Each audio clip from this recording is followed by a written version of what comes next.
Yo, what is going on? Ladies and gentlemen, it is your boy right here, man. MMA Reloaded. And you know what time it is, man. You know what it is. It's that countdown, still counting down to the history making, booty shaking 50th episode.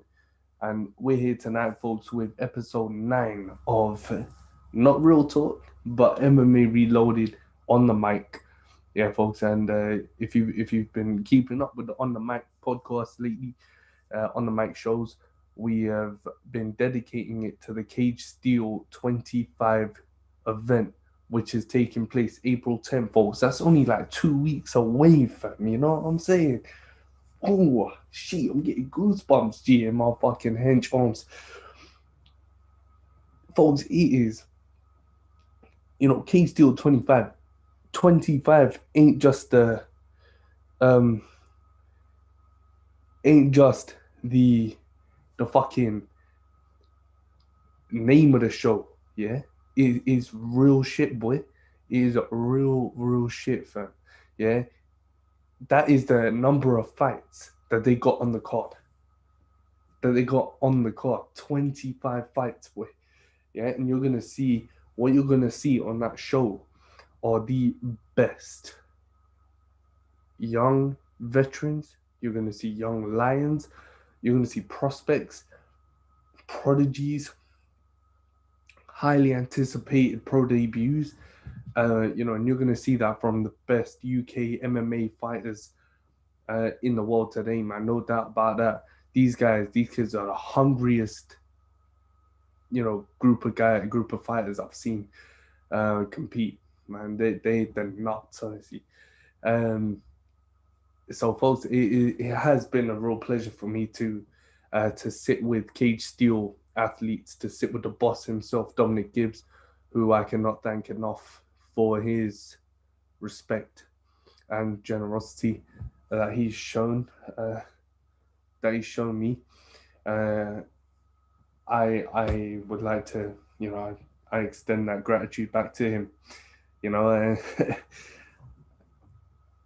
I've extended the gratitude back. I respect those guys so much. I respect Cage Steel. I respect any small promotion. It doesn't matter where you are. In the states of, folks. If you are a follower of MMA Reloaded, you'll see on the Real Talk podcast, we've had some of the best young fighters in the world today. And it's all about starting from humble beginnings to where they are now. You know what I'm saying? And folks, that reigns true with my guest here today, folks. In the next 20 minutes, we'll be joined by Warren the Tank Mason. Warren Mason, folks, such an accomplished amateur fighter. Yeah, he's fought at Cage Steel, Almighty Fighting Championships, and so many other small promotions, folks. We'll talk about that, as well as his second pro fight against Robbie Brown, that will take place at Cage Steel 25. Many are calling that the fight to really watch out for. Um, it's a potential show stealer. You know what I'm saying? So, folks, buy those tickets, man. Straight up. The MMA Reloaded ticket link is on Facebook. It's also pasted all around our Instagram posts for Cage Steel. Yeah, folks, it's only a tenner, man. Only £10. Jesus Christ. Behind closed doors, but you're going to be streaming it live and direct. Don't even worry about that. You know what I mean? It's a bargain. It's literally a bargain, fam. Yeah, to watch some of the best action in UK MMA, man. So, folks, last night, obviously, why do I look hungover? You know what I'm saying? You're probably wondering that. If you're not, yeah, I'll tell you anyway. It's because last night, UFC 260, yeah, took full swing, bro, and I was on my feet. I was in shock, in awe, fam. I was literally, my jaw was open. I was like, literally through the whole thing. I was like, yeah, I was looking, watching every fight, folks, and you can catch the shout out. Yeah, why I do these shout outs the way I do. Watch UFC 260 and you'll see why. That's just part of the reason. You know what I'm saying? Yeah, minute by minute, strike by strike, takedown attempt by takedown attempt, fight by fight. I analyze that action, yeah, folks. I write it shit down, man. Yeah, if you weren't interested in reading before, read that shout out, yeah, folks. It is now exclusively on MMAreloaded.co.uk, our website. It was on Instagram, yeah, folks. If you may have seen about 8-9 posts in a row. But folks, we move it to our website. Yeah, folks, so you can catch loads of good shit on our website, man. You can watch the Real Talk podcasts, the On the Mic shows. You can buy MMA Reloaded merch. You know what I'm saying? Like what you see behind me right there. Yeah, that is just the tip of the iceberg, my friends. That MMA Reloaded merch, man, it is pick your poison, man. Hoodies, shirts. Yeah, we got all your summer wear to come in May and June. Yeah, folks, we got new merch releasing. We got jackets, whatever you want, man. Whatever you want, I facilitate for you. Ain't no doubt about that. So, folks, last night we got blessed with a new UFC Heavyweight Champion of the world, fam, and it was a performance of a lifetime. It was a performance of a lifetime from Francis Ngannou. I have to say, it could not have gone better for that man. He is only 34 years old, yeah? So he's got at least 6-7 good years left in him. You know what I'm saying? And what he did last night, from start to finish, round one to that finish of round two, he showed everyone exactly what he was made of, man. What he actually is capable of once he's focused and he's not fucking swinging with his chin up.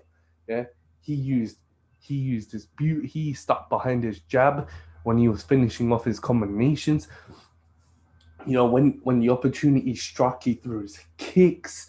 Yeah, he stuck Miocic with low kicks to start off with. He stuck him with that big right hand behind his double jab. He was on his game, bro. It was a fantastic performance from Francis Ngannou, yeah, folks. And what's next? Dana White said after the fight, folks, at the post-fight press conference, Dana White said that Dana White said for John Jones to move down to 185. He thinks that Derek Lewis is next. He feels Derek Lewis is next and deserves that shot. There is no doubt in hell Derek Lewis deserves a shot at the heavyweight belt.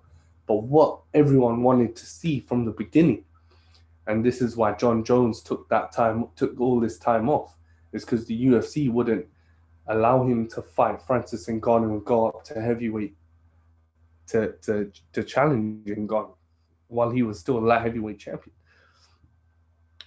John Jones was demanding something like a couple mil for that fight.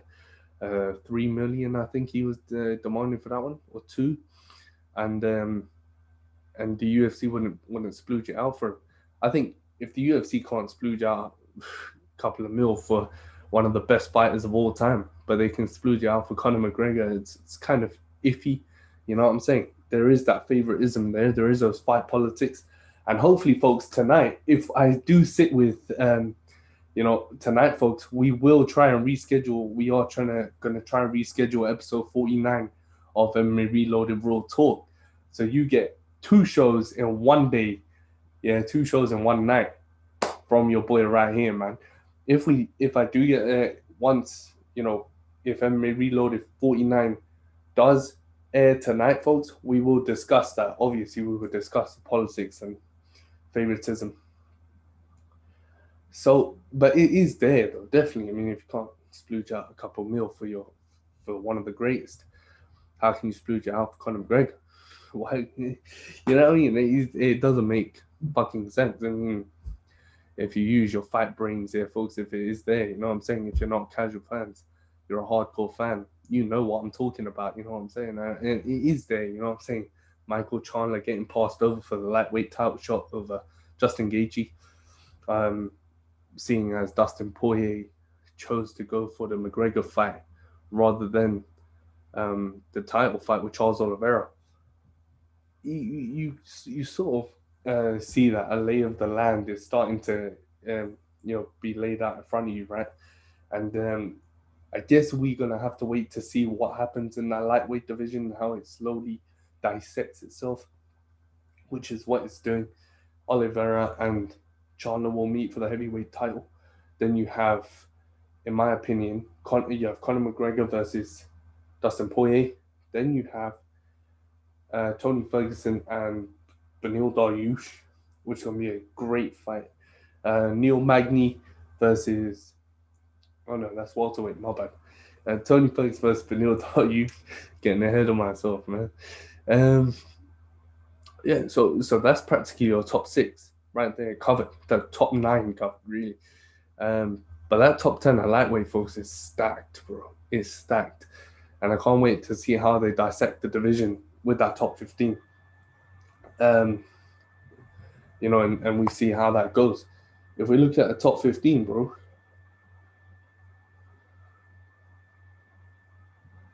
we look at that top 15, yeah, it's crazy.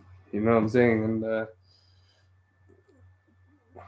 just going to pull that top 15 up at 155 before we do the particulars and invite Warren the Tank Mason up into the show.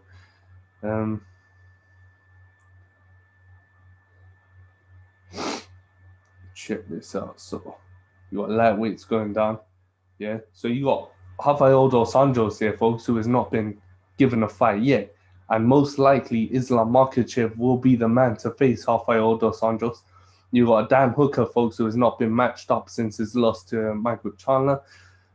For Dan Hooker, you got Kevin Lee right there at number 13. You got Carlos Diego Ferreira at number 12. Your ally Quinta, you got Gregor Gillespie, who, after his interview, and he went on the mic in a press conference and spoke really from the heart. You got Gregor Gillespie waiting to make his fight against Brad Riddell, which has been postponed for May, I think now. So folks, you got a lot of talented fighters in that 155 division. You got Paul Felder. I think Paul Felder versus Ally Quinta, yeah? Put those 2 guys in there, bro. I would love to see that fight. So, folks, we're going to just do the particulars right now with Warren the Tank Mason. So, check this out, yeah? Don't go anywhere.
Take this up, bro.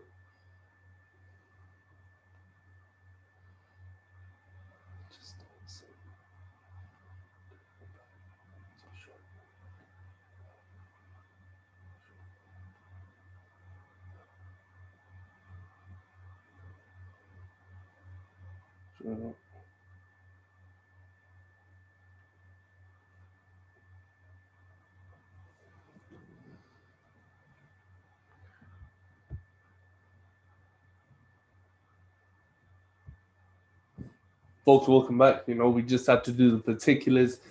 We are live on episode 9 of MMA Reloaded on the mic. You know, you guys know what time it is, man. The countdown to the 50th show. And folks, tonight, the countdown gets special because we could have 2 shows in one night. Yeah, folks, starting with this one. Here, if you're joining me at 4 p.m. GMT, folks, that's UK time, and in the States, just hit up that time zone difference on your smartphones, man. Trust me, folks. Last night, I made that mistake, folks. So if you guys were tuning into episode 49 while it was live on YouTube, folks, I have now since removed the upload. So when episode 49 does actually air, folks, it will do it fresh. It will be a fresh upload to YouTube, folks, live and direct, the way I only know how to do it. So yeah, folks, last night just had a bit of a botch, but it's all good. It's all good, man. Anthony Andrew and Jamie Varner, folks, 2 legends of the sport. 2 guys who were at the pinnacle, the cornerstone of the WEC when it was in its prime. And 2 guys who made it and, reverted their reputations into the UFC as well. Folks, so, it's worth the wait. It's going to be our 3rd triple threat show. And I can't wait for this one as well, man. Folks, joining us right now, or in the tank piece.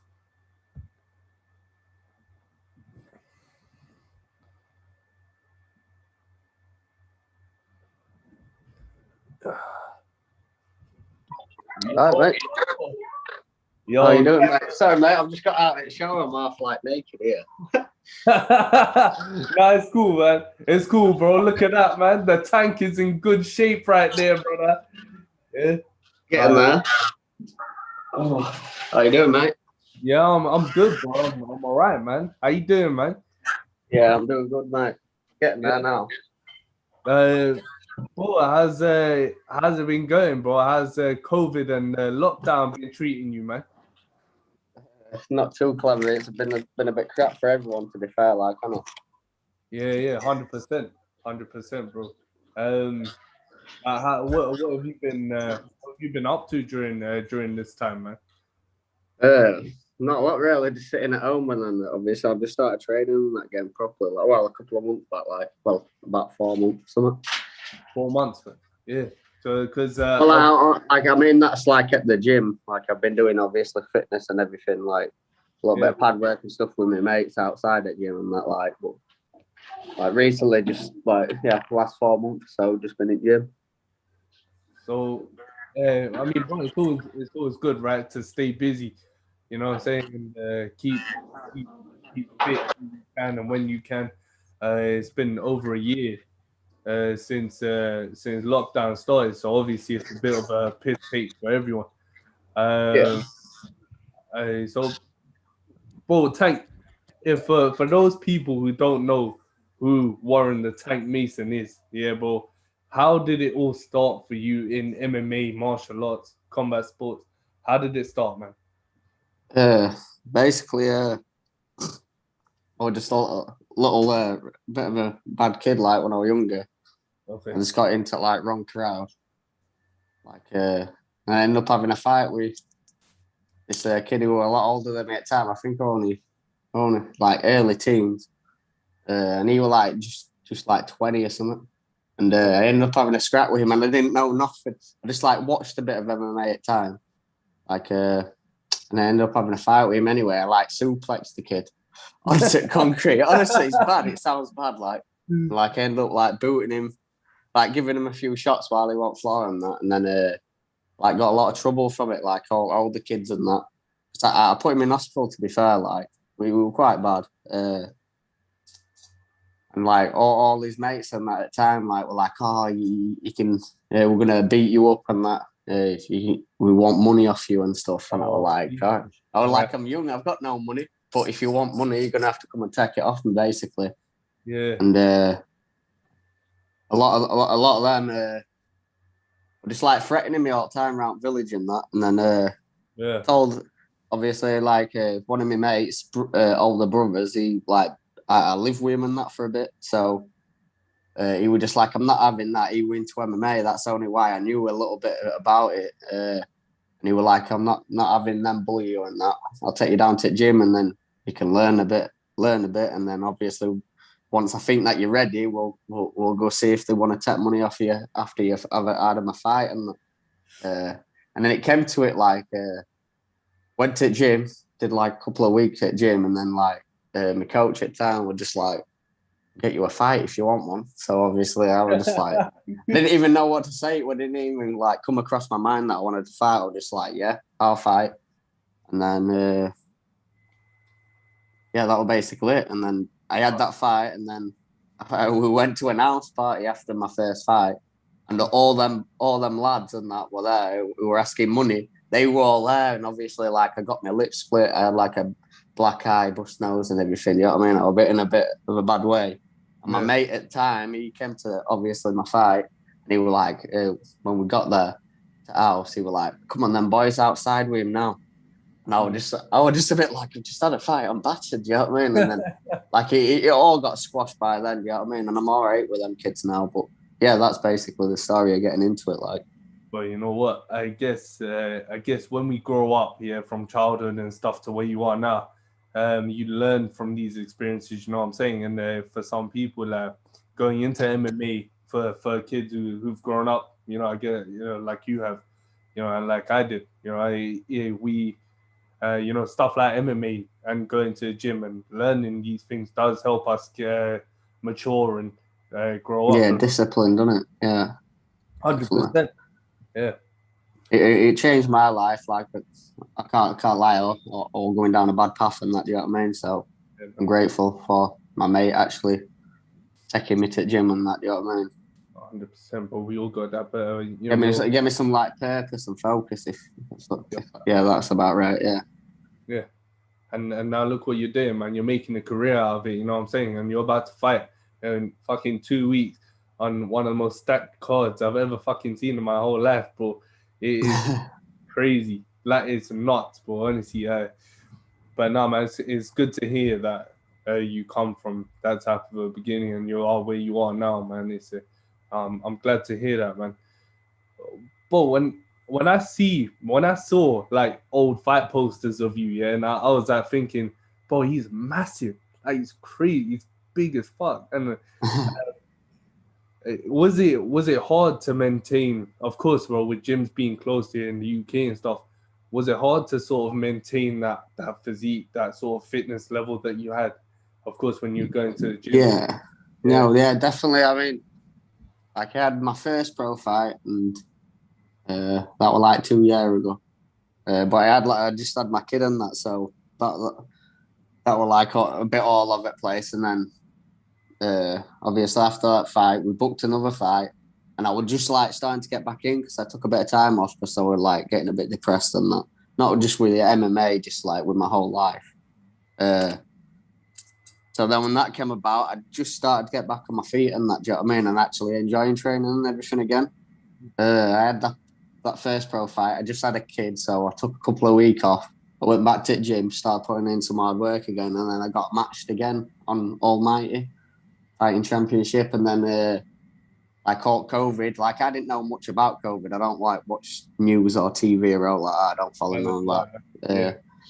And then we got to the gym and that, and then someone were like, "Oh, gym and everything's closing due to this COVID." And I was just like, I was quite oblivious of it, to be fair. And then, like, when all gyms got closed and they were like, you genuinely couldn't train, pro athletes couldn't train, like that knocked me again. You know what I mean? So Like all that hard work that I just came back from doing nothing to putting all that hard work in, it just felt, I know it was kicking bollocks, to be fair, do you know what I mean? Like, I mean, it happened for everyone, like, but like, personally, I took it quite bad, do you know what I mean? Like, I just started getting my life back on track with training and that, and then obviously he says that we couldn't train and that, so I had a bit of time off again, and then I just thought I need to start doing something, do you know what I mean? Like, started doing runs. And don't get me wrong, like, first run that I did, do you know what I mean? Like, I got to end it straight and I thought, fuck me, I'm out of shape. Like, I physically looked all right still, do you know what I mean? I think I've just got half decent genetics like that, do you know what I mean? Like, I can not do out for months and I still have, like, a little bit of a six-pack and that, do you know what I mean? I think that's just my body posture, do you know what I mean? Yeah. But then, obviously, I'd start doing a bit of running. Start doing a bit of rubber training, a bit of cables, weights and stuff. And then I seen like a post getting put on, like they might be putting like pro athletes back on and that. So we're just like, yeah. So I like start doing a bit of pad work, a bit of like other training, like MMA wise. Just because I thought, it could be on here. And then all of a sudden I seen everyone posting, Cage Steel posted, and I just commented it saying, get me a fight, do you know what I mean? I want to fight. So, and then that's how this has come about, like, so I'm happy about that. But when you cut weight, and when it comes down for you to make weight, do you have a lot of weight to cut generally because you're so like big in stature naturally, or is it just like a calm weight cut, like goes? Yeah, it's pretty calm. Like at this time around, like I've cut from a bit heavier just because obviously I wasn't doing that much before. Due to COVID, I had a lot of time off, so I did genuinely put a bit of weight on. But it's not that hard, to be fair. Like, I mean, I only walk around at about between 60 and 63 normally, do you know what I mean? Like, it's not that much of a cut. Like, I'm quite small for my division, even though it's the smallest division. I'm quite small. I know quite a few other people cut from a lot higher to get to my division. But no, like it's not too hard. It's the last little bit because I don't have that much fat on me. Yeah. Like I feel like I have to start burning a bit of muscle away and that. Do you know what I mean? Yeah, 100%. But I mean, naturally, boys, do you take what's your sort of weight cut routine, man? Do you take special care in your nutrition and your diet and stuff, bro? Yeah, definitely. I like I mostly eat healthy anyway. Even out of fight camp, I like try and eat quite like a balanced diet. Don't get me wrong, I like the chocolate and stuff like that. Do you know what I mean? But that's the only thing that I miss from the weight cut. Yeah, it's like I have all my proteins and tablets, my vitamins and everything like that. Do you know what I mean? And I eat well. I try to be professional in that area. I think that's a big part of it. Do you know what I mean? Like a lot of it's mental and a lot of it's to do with your diet and stuff. But I don't think physically, there's that much to it. You know what I mean? Like obviously you got to train and you got to put your fitness in and that, but I don't think like that's like the big areas is your mentality and your diet. But I think like a big part of your diet is to do with your mentality as well. Do you know what I mean? Like it is hard, you know, like me, people eating chocolate and that in front of me. Like before, like when I was a bit younger and that, I used to get mad at that. I wanted to fucking punch people and that for it, do you know what I mean? But like my mentality now, like if they're eating stuff in front of me, I just got to think like, this is my decision, do you know what I mean? Like I'm the only one choosing to do this. Like if I really wanted to and I didn't want to cut the weight and that, I could just fight at a different higher weight class, do you know what I mean? Oh, damn, but man. like mentally, like I feel like I'm in a lot better place like now. So people can eat chocolate and stuff in front of me. It don't bother me. Nah, yeah, definitely, man. As long as they give you like a little piece, though, innit? Just break you off some of that. Not even that. Just let me smell it. Let me smell the aroma of the chocolate beans. Nah, man. You know what? Yeah, but you were supposed to make your actual pro debut in 2018, right? If I'm not wrong, and it got cancelled there. And then you came up short in your first pro fight, and now you're coming into this one, bro, against Robbie Brown at CES 25. So when you actually made that change, bro, from being an amateur fighter, because you were quite accomplished as an amateur, bro, you were winning belts, You ended your amateur career as a cage steel flyweight champ. How did that transition feel to you, bro? To change to officially become a professional. Uh, yeah, it was a massive step. Like I think because in my amateur career, like I mean, in your amateur career, you've still got to be quite professional. Yeah. I wasn't doing any of that. Like I had another podcast today, and I just like went into depth with all this. Like I used to smoke a lot of weed, smoke fags. You know, I'd have a fag before going into fights and that. Do you know what I mean? Like an idiot. Do you know what I mean? Like, and I want cutting weight properly. I want taking care of like my nutrition.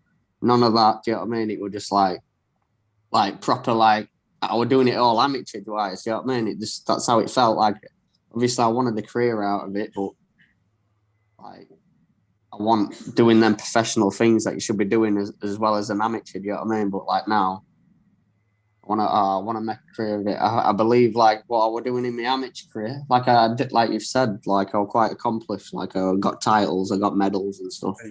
And I just believe like I was doing all that bad stuff, but as well as doing all them like positive things as well, like and gaining all them titles and stuff. And I think now like I'm a bit more professional in that side. I've grown up a bit. I just think, well, if I were doing all that shit back then, and I fought some of the best amateurs in England, in Europe, and the world, you know what I mean? Because I fought on the world stage, and I think I did well there. You know, like I got some good accomplishments, like you said.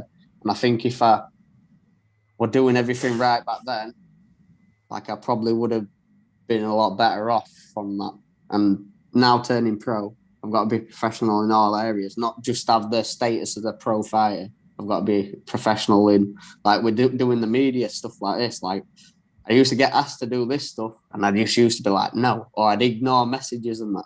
And I'd, like, not do the interviews and stuff, you know, like, it's not right to be doing. Like, I know as of now, if I want to get to where I want to get to, you know, I've got to be doing all this stuff. I've got to, like, do the right things, not going out partying and stuff, you know, like, be professional, do you know what I mean? Not just in like my fighting career. Yeah. With my nutrition, my personal life. I've got to be doing everything right, and you know, it's all them percentages in your favour. It does, man. It all counts at the end of the day. You know what I'm saying? And bro, when you tell me that as an amateur, you know, when you never used to like doing media stuff, you know, why was that, bro? Was that because like you felt you didn't deserve it at the time, or you felt like you know, just because, you know, I'm an amateur, why the fuck would you want to interview me in the first place? You know what I'm saying? It's an odd one, like, because it's never to do with any of that kind of stuff. Like, I don't like doing this talking. I get nervous. Like, I'm sat here, literally, on my t-shirt's wet from sweating. Like, I'm just not really that good at talking. Like, I'm getting better at it because recently I've just started to do a lot more, and I'm mentally making myself do it. Do you know what I mean? Yeah, man. And like before, I did this like interview with when I was a kid. I was only about 16 or something. But like they were asking me questions, and every time I was coming to answer these questions, I'd be right off topic. And like I said something like, oh wait, no, it was something like, I'm good at wrestling in gym, like something like that. But like my answer was totally irrelevant to the question that they asked. And my mates at the time, like, they edited the video down, put it all together and put it on Facebook and that, and they were all giving me shit and that for it. I mean, they're only having a laugh and that, but like to me, like with how I am mentally and that, like it was a big knockback that I thought like I did all right and that, you know what I mean? And then for them to terrorize me, they were only having a laugh, bless them, do you know what I mean? But like to me, I took that quite personal. I didn't take it out on them personally, but like I went like quite withdrawn from all that stuff, do you know what I mean? Yeah, man. Yeah, because it was your first interview, innit, bro? You never, like, nobody expects, look, bro, I'll tell you something, yeah? Nobody expects anybody to do well on their first ever interview, ever. Yeah? Bro, whether it's a job interview, whether it's a podcast, whether it's a fucking, you're just sitting there, some guy's holding a mic to you, yeah? Yeah? Well, nobody expects that stuff, man. Well, like right now, yeah? This is why I like to do this all chilled out, you know what I'm saying? I like to be all laid back, yeah? And you know, I can relate to you guys, you know what I'm saying? Because most of you are like the same age as me, bro. So I don't really I don't really take it as it's an interview. You know what I'm saying? Most of the people I interview become like my mates. You know what I'm saying? I treat you guys as my friends. You know what I'm saying? And to me now, boy, you're doing a fucking good job, man. No, I feel loads better. Feel a bit like I said to the last guy. I think this kind of stuff, it's just like FaceTime, isn't it, Joe? Like this is a little bit better. 100%. Like, 100%. Like I don't mind this. This is a little bit easier. Plus, I mean, like you just make it comfortable as well. Like some of the questions that they ask you on mic and that, I just think, why the fuck are you asking me that shit? You know what I mean? Like I've just come out of a fight. I've been belted a few times. My head's all over the place. Adrenaline's going through me. Fuck off. I don't want to answer none of your questions. I just want to go home, chill out, try and watch that fight back and see where I went wrong or what I did right. You know what I mean? That's 100. That's exactly how it is. And obviously now I'll do them and that. Do you know what I mean? I'm not going to say that I won't do them, but yeah, like that one, my mentality. Do you know what I mean? Like fuck off. Do you know what I mean? Like I'm rushing off my napper. Do you know what I mean? Like I don't want to do this. I just want to go out and try to chill out. Because if not, I'm going to go on a bad one. Now, bro, we were talking about we were talking about mentality and how you need to be mentally strong, and you put it right, bro. Yeah, like practically, I call it 90% mental and 10% physical. Yeah, if you want it, because most of this game is a mental game. You know what I'm saying, bro? And I guess as you went from amateur to pro, but are you taking that mental game a lot more like seriously now? As in, like you've been saying to me, bro, you're in a better place now, and you're in your mind. You know what I'm saying? You're taking it a lot more seriously. How important is it to be mentally strong in MMA, bro, as a fighter? I think it's right up there. The highest things that you need to be good at MMA. I think because a lot of it, like, don't get me wrong, you can have a fight on the street, you know what I mean, and it's there, and then you've got no time to worry, you know, like now I've had 6, 8, 12 weeks or whatever it is to sit and think about this, you know, like it's on your mind constantly. And I think before, like I took a lot of that, like it was just constantly on my mind. I was thinking everything all the time. Whereas now, like, don't get me wrong, I take it serious and I think about it when I need to think about it. Yep. And I think, like you say, the mental part is a massive part of it, Joe. Like, I don't try and, like, because I've done it before where I've not thought about the fight whatsoever until the fight day. But then I've had, like, other fight camps where I've thought about it every minute of the day. I sleep, wake up, do you know what I mean? I'm sweating, thinking that I've just been, I don't know, slammed on my head and stuff, do you know what I mean? Like, and I think overthinking it sometimes is worse than underthinking it, do you know what I mean? So just trying to find that balance. I can, like, think about it when I need to think about it, more when just before I'm going to the gym. When I'm sat at home watching tapes and that, when I'm at the gym, like I think about it. But then once I'm away from the gym and I'm not watching no tapes and nothing like that, nothing to do with MMA, like it's right at the back of my mind. You know what I mean? Like, yeah, that's how it is mentally. Like, but like you said, I think mental part's a big part of it. It's always good to have that balance. It's always good to have that balance, man. Like you're saying, boy, and it's actually a real nice thing to hear that from you, man. And I was even speaking to Elliot Hoy, who's in the main event at CS25, and he gives that same maturity as well, man. So I'm actually really glad to hear that point of view from you, bro. I appreciate that, mate. So, bro, when we talk about like pressure, and you're coming into now 2 pro fights, yeah, your last amateur fight, you won the flyweight title, bro. Talk to me about that experience. How did you feel winning the flyweight championship as your last amateur fight?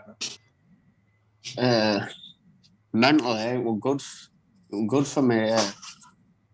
Because like CFFC is my hometown show, you know, like it's in my backyard. Like, yeah. And I think I fought.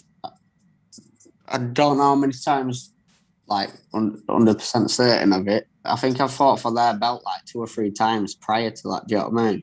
Yeah, bro. And some of them fights, like mentally, I want in the right place. Like one kid, had a fight with him. I kicked him in the head, you know what I mean? Dropped him. I were all over him like a bad rash. But mentally, I didn't have the experience and the mental capacities to be like, right, hang on a second, you know what I mean? Stay calm and do the business and win the fight, you know what I mean? But in that fight, I think I was just coming up to like that mental part of my game where I was like just starting to piece everything together. Mm-hmm. Do you know what I mean? And I knew like I know where my strengths are. Like before, I just used to go into a fight trying to fight. You know what I mean? Not thinking where my strengths are, where his strengths are, or what his weaknesses or the holes in his game. I had nothing like that. But the last couple of fights in my amateur career, that's when I thought, right, I can beat him here. Do you know what I mean? I need to do this. No, Ben, don't get me wrong, the kid who I fought is a good stand-up fighter. Do you know what I mean? Very accomplished on the feet. And don't get me wrong, I can strike and I'll strike with anyone. And I'll grapple with anyone or wrestle with anyone. But I know in that fight, the percentages would have been low in my favour if I stood there and had a barn burner with him. Do you know what I mean? So mentally, I took that stride in my career to be like, right, I'll take him down and submit him. And Lowe's better than him on floor. That's where you're strongest. Yeah, bro. Yeah. You had seven fights with Cage Steel. Yeah, before you went 6 fights with Cage Steel. Sorry, before you went into that championship fight. But and all wins by submission. Yeah, so yeah, 100%, man. You did what you did. You did what brought you to the dance, isn't it? At the end of the day. Yeah, definitely. And I think that mentally, I think that showed, and the interviews and that before, we had a little altercation, just before. No, we were in. I don't know if you remember, but there were a 4-man bantamweight tournament for the title.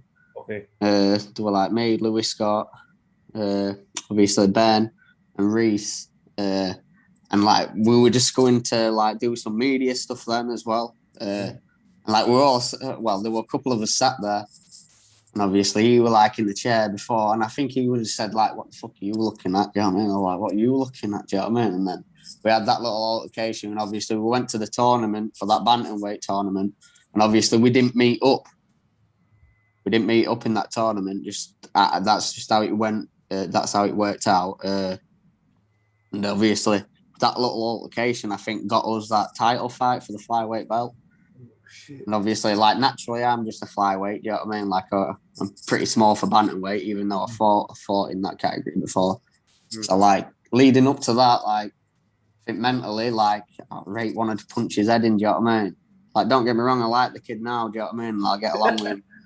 But mentally, before that fight, I just wanted to ruin his face, with my hands on that. But yeah, man. Mentally, before I thought it's not probably the smartest option. I could have beat him on the feet. Do you know what I mean? A fight's a fight. Anyone can win anywhere. But like I said, the percentages were in my favour to take him down and submit him. So mentally, I think I used that. Mentally, I'm quite strong for that fight. Stuck to my game plan. Yeah, 100%. Yeah, you fought smart there, bro. Yeah, I don't believe this. Yeah, you know when people say now, and you go on social media, yeah, and you go, oh, he didn't fucking take risks. Yeah, he didn't fight exciting. Yeah, he fought like a complete idiot, boredom, and they put all these emojis up in it of them sleeping and stuff. Yeah. And I'm thinking to myself, bro, what would you do in their shoes? You know what I'm saying? No, yeah, exactly. Loads of sofa coaches, isn't there? Do you know what I mean? Yeah, exactly. Bro. Loads of them. Yeah, bro. I hate them guys. Trust me, not on Facebook and stuff. You have all these discussion groups and stuff. Yeah, I'm part of 5 of them, bro. And these lot chat so much shit, properly, and they're saying, "Oh, bro, he fights like shit, or he fought like shit." And I'm thinking, I want to type and wreck you straight away, but I want to literally roast the shit out of you. But then I don't, you know what I'm saying? No, yeah. That's the key part of it sometimes, isn't it? But I know what you're saying. I think they met the best fighters. Look at Saint Pierre. He's the greatest in the world, and yep. He don't get me wrong. In a lot of his fights, he went to their strengths just to show that he was loads better. But he was smart. If he was standing up with a striker, he'd stand there and he'd not take the risk. You know what I mean? He'd stand there and show that he were willing to hang with him there, but he didn't take no risk. It obviously when the to get the win. Do you know what I mean? He did what he needed to do, and some of his fights, probably some people would say were boring and that, but it's your career. It's no one else's. I'm not doing it for next man. Do you know what I mean? I'm doing it for me. So if I have to have a boring fight where I lay on the kid for fucking 25 minutes, you know what I mean? I'm going to lay on him for 25 minutes to get the. It's my career, no one else's. So, and I think everyone else should think like that. Do you know what I mean? You've got to be selfish. Don't risk your career to try and please the people. Do you know what I mean? Like you got to be there to please yourself. So if you've got to have a boring fight, you've got to take the boring fight, even though like no one wants that. You've got to do that. It's your career, no one else's. So yeah, man. No, fucking right, boy. Bro, and you gave George St. Pierre as an example. That's a perfect example. Yeah, and nobody really thought that his fights were boring because naturally his fights were exciting. You know what I mean? Yeah. The way the throw technique. You know what I mean? And that's it. Yeah. He used to fight smart, but he was naturally exciting. You know what I'm saying? I think. Yeah. They try to think about like Kamaru Usman, like that. Yeah, exactly. You know? Yeah, like him, like it's what he had to do to win the fight. You know what I mean? He got the win. He's happy with his son. Probably not happy with his performance, but he got what he needed. He got what he went in there for. You know what I mean? He got the win. So I don't take nothing like that. Don't get me wrong. Personally, I felt it was quite boring, but that's just me. That's my opinion. You know, like I'm not choosing the way that he should win. It's his career. Do you know what I mean? Do what he wants. Do what he needs to do. So, that's right. And but I wanna then move on. I want to talk about one of your biggest rivalries. I think, in your amateur career was against Lewis. Yeah. And you had 2 fights with this kid, and one of them was in that tournament, bro, for the title. Yeah. And you had another one before that. How are you feeling coming into both those fights, bro? You know, like after the first fight, did you go back and watch that fight back and think, all right, cool, this is what I need to do to beat him now? It's one of them like that. I don't want to take nothing away from the kid. I like the kid. I'll talk to him. I've got time of day for him and that. Do you know what I mean? But same again, like don't get me wrong. I'm not saying if I did all these things that the fights would have been any different. But I think it was the first fight. I just laid on my back most of it, and that's genuinely. And I'll openly say this, and I've got evidence. I've got my mates, and that I'll tell everyone as well. Like I'm not talking shit. Do you know what I mean? I'm not putting the kid down for what he did. He won me. Do you know what I mean? Hands down, he beat me. So I can't say nothing about that. But I was smoking bongs and that before. Like literally, I walk up to the fight, and I was sat there smoking joints. And then it only like when my coach said, "Oh, come on, I'm going to pick you up." Then I thought, "Fuck, why have I've been smoking bongs all night?" Like we were like house sitting one of lads who we were working with at the time. We were house sitting in his house, smoking weed and that. You know what I mean? Like, and like the morning before the fight, I smoked weed until about 3:00 before I got to the show. You know what I mean? Jeez. So I don't want to take nothing away from it from Louis. Like, do you know what I mean? He beat me and that. Like, so. But mentally, this is what I'm saying. Like mentally, towards like that part of my career, like I want there. I waiting fighting. Do you know what I mean? It felt like everything felt like a burden, Joe. Like mentally, like we've just said, it's 90% of it, and I only go in there with 10%. You know, like this is what I'm saying about all these percentages. So, like, yeah, I just sat there smoking bongs and that. Like it's not good. Do you know what I mean? It's not clever. I'm not saying like if I want doing any of that. I'm not saying that I would have won them fights, you know what I mean? I'm just saying, like, me personally, I didn't show up. Like, I'm going to show up this time. That version of me didn't show up then. So, 100%. No, and then like, mentally going into the second fight, like, I can't take nothing away from the kid. I went there to fight, you know what I mean? I want smoking bongs before I fight. Like, I knew what I wanted and I knew what I had in mind, but I had to turn up and try and take it away from him. You know what I mean? Try and get that one back. But same again, the kid beat me again. So I could hold my hands up and said I got beat fair then. You know what I mean? So other than that, mentally, I can say that first fight I won there. Second one, I say that I was there. I just got beat. I can't say nothing more. Do you know what I mean? So. But that's the thing, though, isn't it? At least in the rematch here, win or lose, Yeah, you actually went in there to go to show up. You know what I'm saying? I think as well with what you just said then, I think if you watch both of them fights, like you'll see in the first fight, I just laid on my back. Like, I was that stoned, like he was kicking me and that. I swear to God, he was kicking me and that. And I was thinking, why the fuck did I smoke bongs before this? Like, I laid on my back and I wasn't even doing it. Do you know what I mean? I was knackered. I couldn't even get up. Do you know what I mean? Like, obviously, I had adrenaline dump and everything like that. So, do you know what I mean? Like, obviously, mentally, I went right. Second fight, I went in. I went there to take his head off and that. Didn't go my way. I can't say nothing about that second fight. He won me hands down. Do you know what I mean? So. Yeah, for sure, man. No, but all respect to you, man. It takes balls though to actually just step in the cage. No, yeah, definitely. Anyone, bro. Like, if you step in there, yeah, and you go 1-on-1, yeah, with a guy who's there to either take your head off, yeah, or submit you, yeah, and you actually go in there, you go 5 rounds, you go 3 rounds, 2 rounds, 1 round, even, bro. Yeah, you actually got the balls to go in there and fucking do this. You know what I mean? No, yeah, definitely. I think that's what we see in the amateur scene. Yeah, and I think Tank, you'll agree with me on this, is that in the amateur scene, bro, these guys are hungry for experience, right?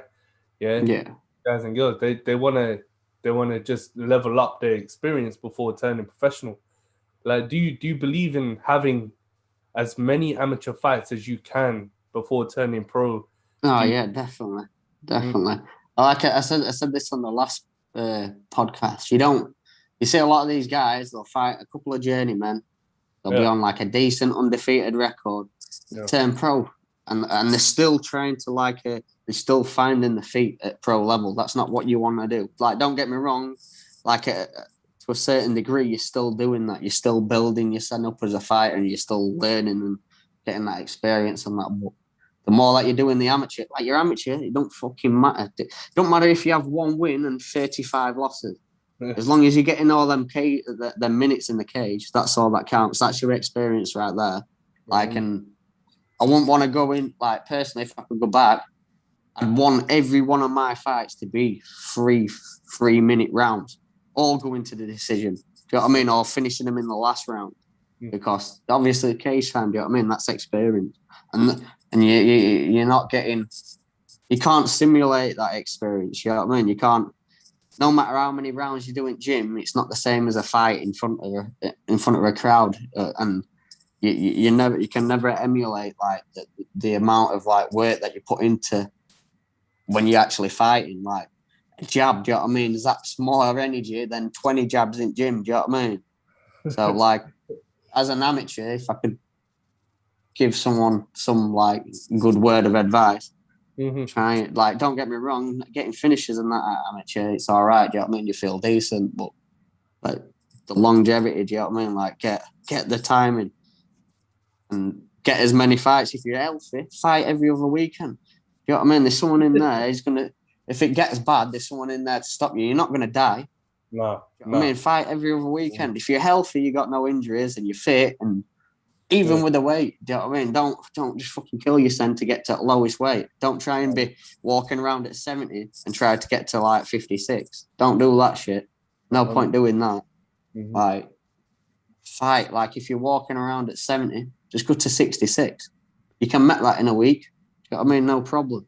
And just get the timing. It's all experience. So like, and like when you turn pro, then if you've had 30 fights amateur, you've got all that going in. Do you know what I mean? Like, you've got all that experience for your pro debut. Like, you see a lot of them, and they're only doing like, I mean, nowadays it's a bit more like you're seeing more people in the amateur level, like getting more fights. Do you know what I mean? And I think me and Robbie Brown himself, like, I think we've pioneered that. We've shown like records for DJs. Do you know what I mean? And getting the case town, win, lose or draw.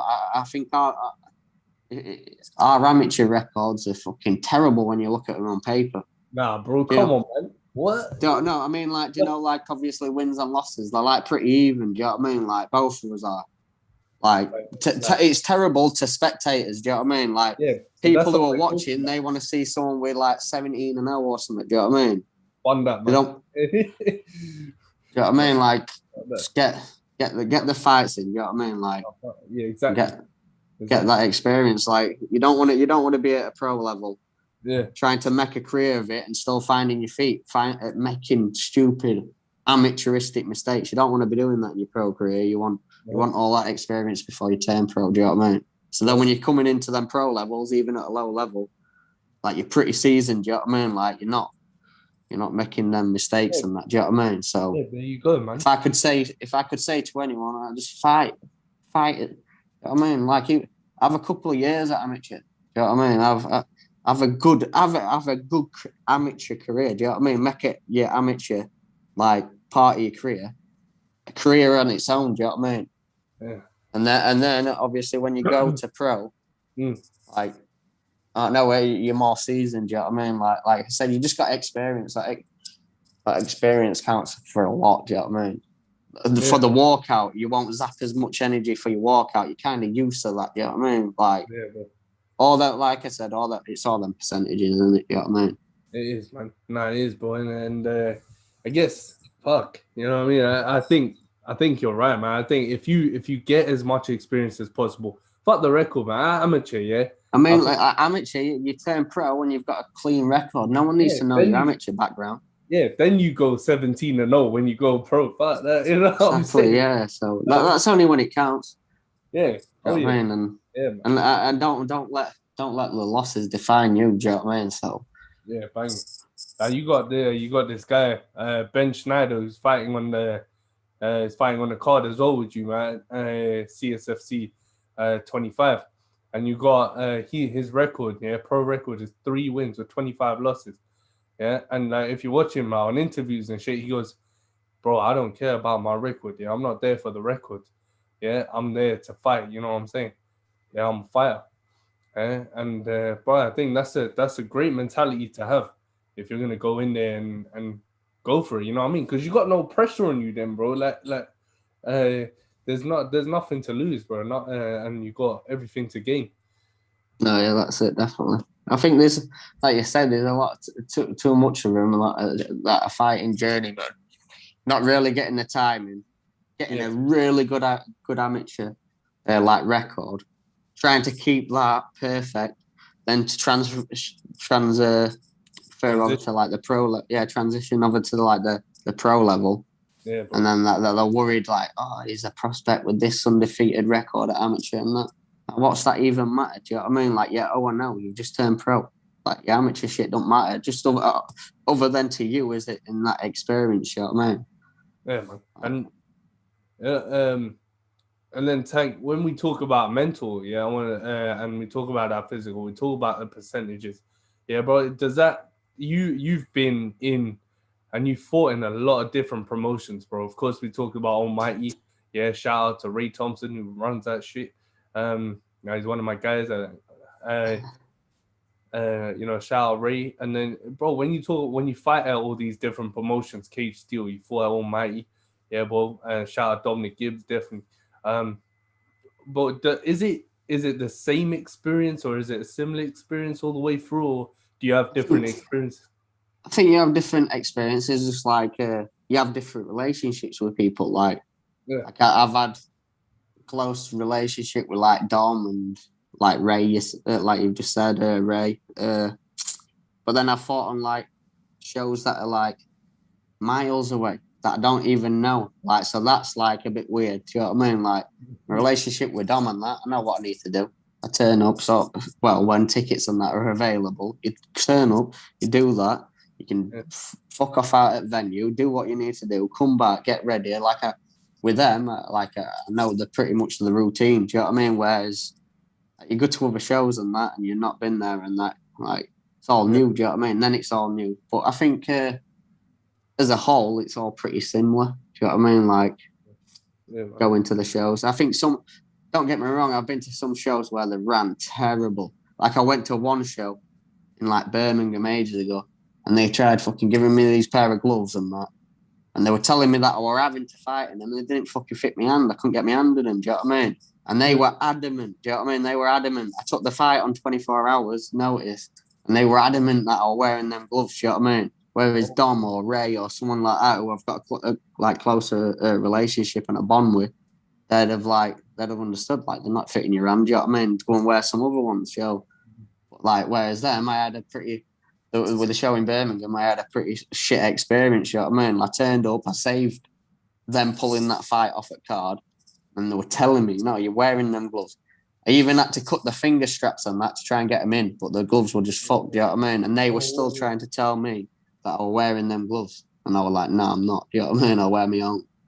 But yeah, I think in some respects it's a lot different, but in more respects, they're all pretty much the same, do you know what I mean? Like, I mean, some shows are better with the walkout and stuff, you know, how it's set up and that. Some are a lot more professional, some are not so professional, do you know what I mean? So I think you just get a couple of good shows under your belt with some good promoters, build that relationship up with them, and then just stick to that. That's personally what I'd say. Yeah, man. Like, there's only a few shows now that I think I'd commit myself to actually fighting on. You know, like the low level shows, what are around, like in the UK. Do you know what I mean? Like, there's only a certain few now that I'd want to fight on, just because I'm comfortable with how they ran, and I've got a good relationship with the promoters. Do you know what I mean? So, yeah, 100%, 100%, bro. You want to go and compete where you're comfortable, right?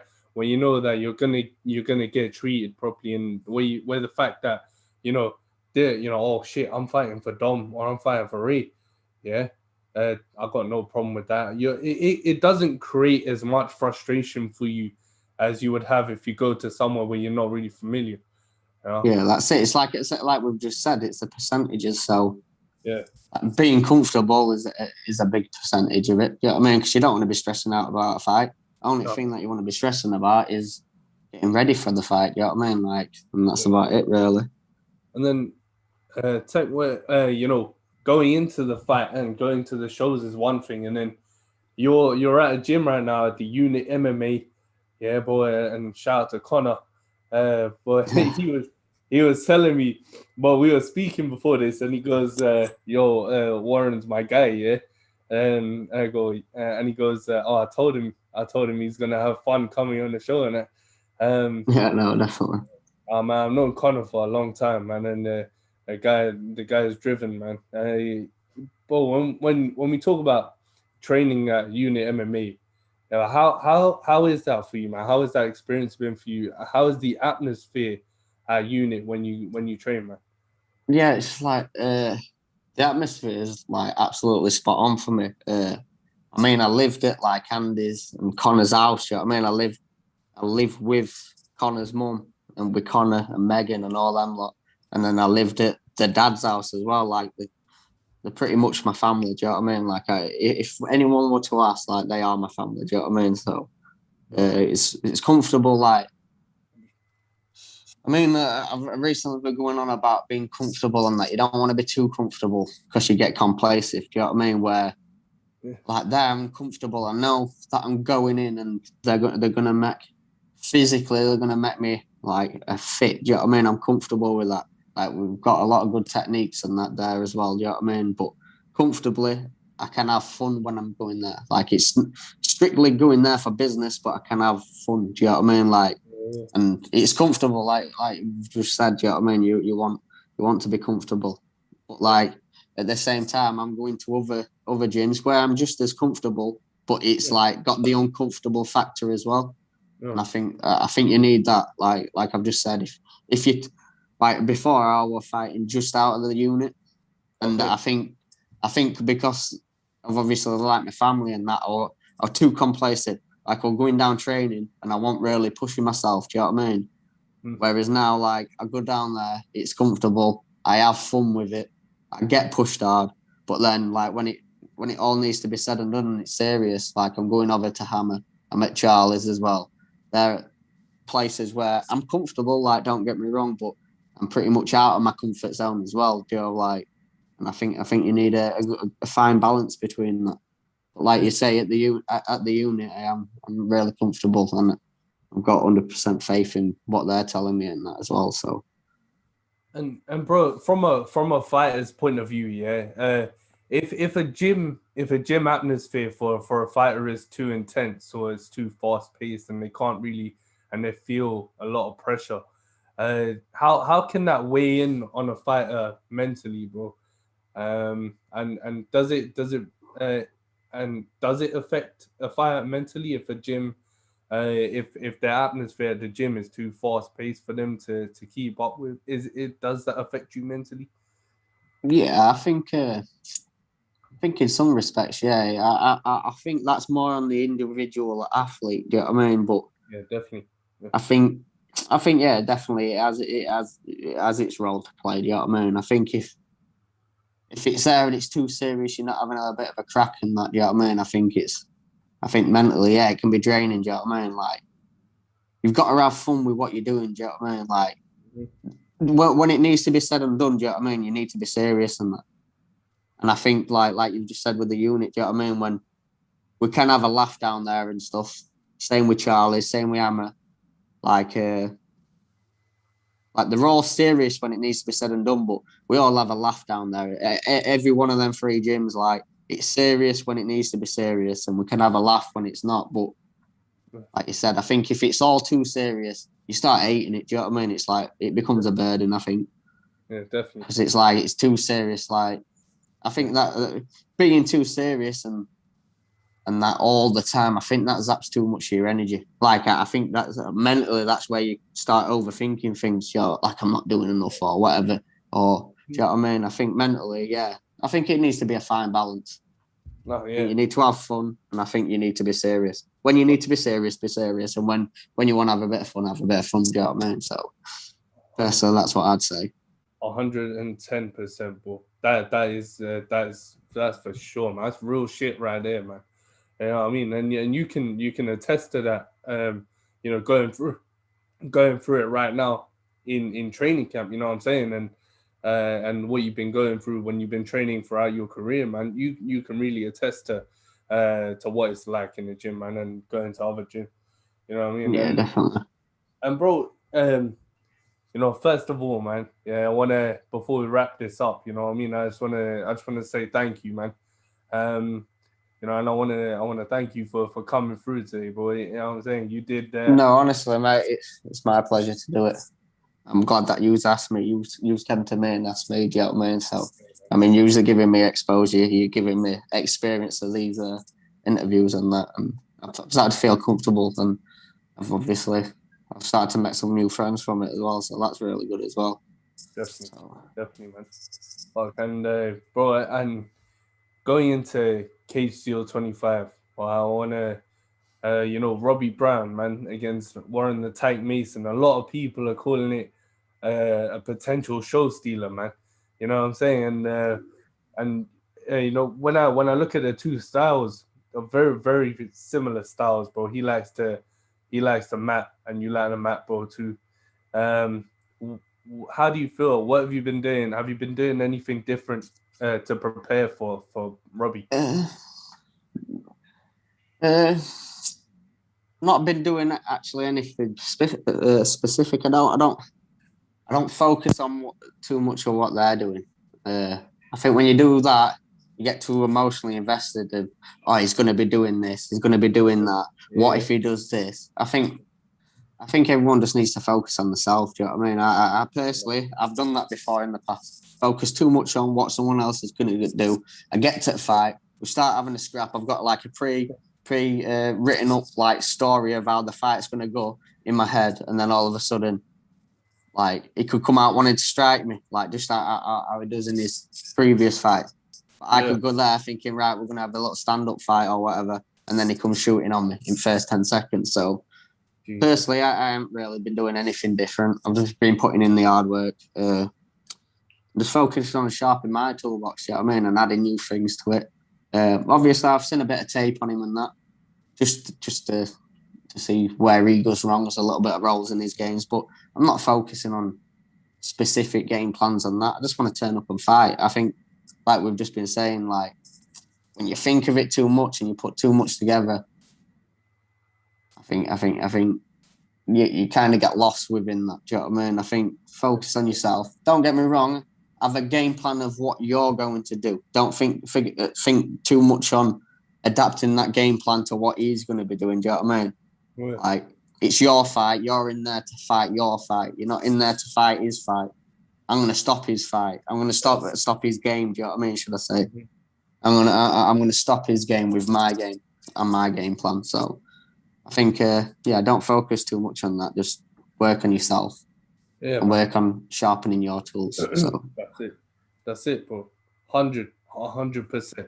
100%. I mean, I know he's good. I know he's going to bring the fight. I'm going to bring the fight. I know I'm good. I'm up there. So, oh hell yeah. So just focus on your own stuff. Do you know what I mean? Like, obviously, have a pre thing of what he's going to be going to do, and that have that in your back of your mind just in case it happens. But focus on your shit. Do you know what I mean? Your game plan, your toolbox, your arsenal. So yeah, man. Just make sure you're right. Like, I'm going in there to fight my fight, like I've just said. So I'm not focusing on too much what he's doing. I just hope he's putting in the work, which I think he will be. Also, yeah, so that's pretty much it, that mate. Definitely, man. That's what it's all about, right there, man. Put in that work and fucking show that work in the cage. You know what I'm saying? No, yeah, definitely. I think fucking April 10th, man.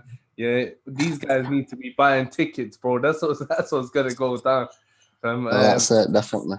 Cause shit's about to get real, man. Definitely. But I wanna thank you, man, for coming through once again, man. I wish you all the best of luck, April 10th. Yeah. You look like you've been putting in that work, man. You know what I'm saying? And no, yeah, definitely. Thank you, mate. I've definitely been putting in work more than I have done in recent years. So I hope I can show that on April 10th. Like, yeah, man, definitely. And I'm glad you're in a good place now, man. I'm glad that it's all working out for you. And I hope it works out for you, man. April 10th, bro. You know what I'm saying? Thank you, mate. Yeah, I appreciate it, and I appreciate you having me on. Like I said, so it's like, as much as I'm like doing it for you, you're doing this for me as well. Do you know what I mean? So it's helping me. I'm helping you. So I appreciate that, mate.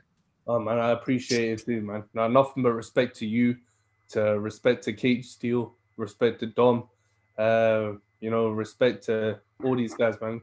Ray, Connor, but thank you, man. All respect to you as well, brother. Yeah, no, thank you, mate. You're a fucking legend, man. Thank you so much, bro. Yeah, so are you, bro. Thank you, man.